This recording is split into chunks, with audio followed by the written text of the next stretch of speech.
स्तरीय चुनाव को लेकर खुशहालपुर 22 से जिला पंचायत सीट पर गीता मौर्य ने ठोकी ताल। सालों से समाज सेविका के रूप में कार्य कर रही हैं गीता मौर्य।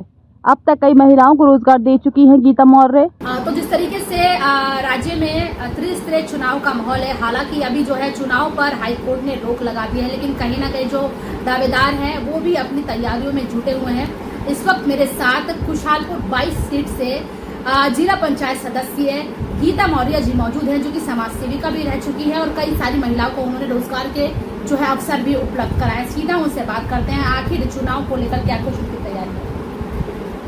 नमस्कार, पहले तो मैं अपना परिचय देती हूँ। मेरा नाम गीता मौर्य है और मैं समाज सेवा के क्षेत्र से 1998 से जुड़ी हूँ।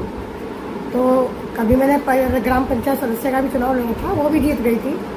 अभी हाल में मैंने फरवरी में एक सोसाइटी से चुनाव जीता, उससे भी मैं जीती हुई हूँ।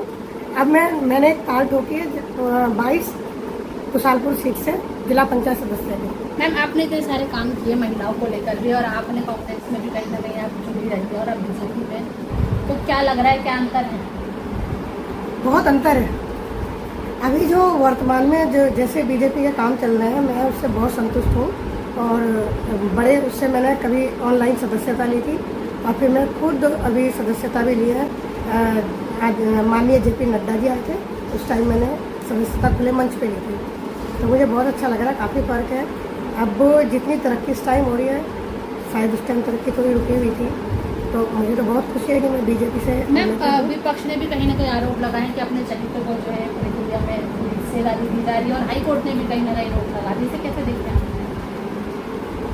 नहीं, मैं अगर देखूं तो जिला पंचायत सदस्य के रूप में देखूं तो वहाँ पे अभी जिला पंचायत सदस्य में बहुत अच्छा है कि महिला ओबीसी महिला रिजर्व सीट है।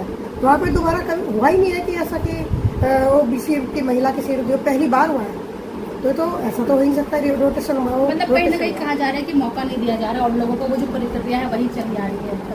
अब ये जहाँ हुआ होगा तो उनके कारण पूरे उत्तराखंड पे आँच नहीं आनी चाहिए ना। जहाँ हुआ वहाँ पे बदलाव करे सरकार।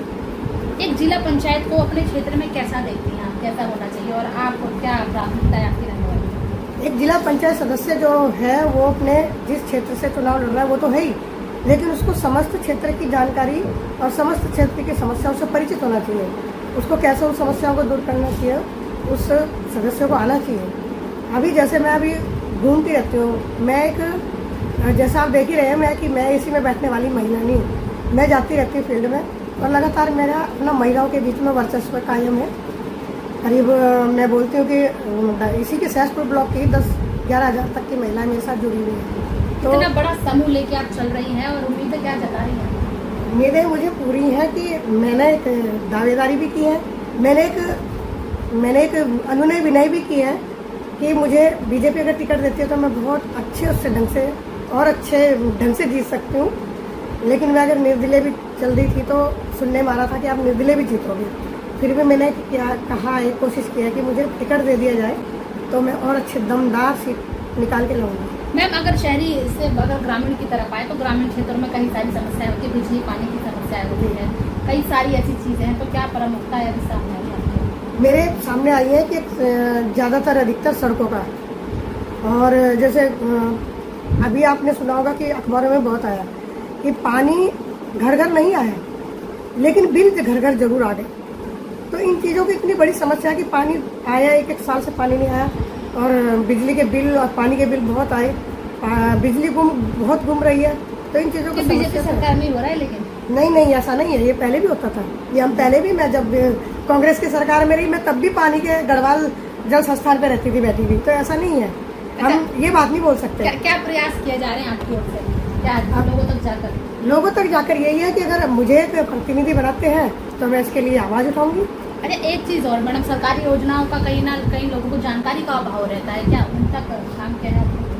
मैं जैसे महिला हूँ और महिलाओं के बीच में रहती हूँ, अगर आप एक बार सर्वे करेंगे खुद जाके तो आपको महिलाएं बताएंगी कि सरकारी योजनाएं मेरे जरिए उन तक कितनी पहुँच रही है। सरकार की स्कीम चल रही है समूहों के ऊपर, और समूह की महिलाएं कितनी स्ट्रांग हो चुकी वो आपको धरती पे जाके पता चलेगा, क्योंकि हर महिला को एक सरकारी योजना का पूरा लाभ मिल रहा है।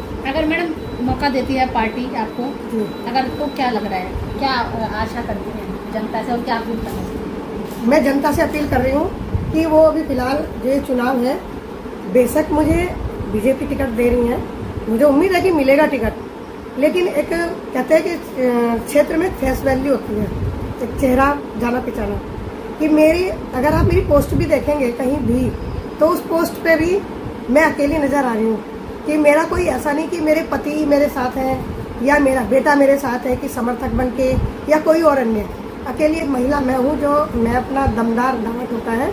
और अगर मैं किसी के उस पर थोड़ी चलूँगी, मैं खुद नेतृत्व क्षमता रखती हूँ, मुझे पता है जनता की आवाज़ कैसे उठानी है, उसको कैसे लेने जाना है। आप समझेंगे कि यहाँ पे शौचालय वगैरह कितनी दिक्कत है, उसको मैं आज से नहीं उठा रही हूँ, काफ़ी समय हो गया है।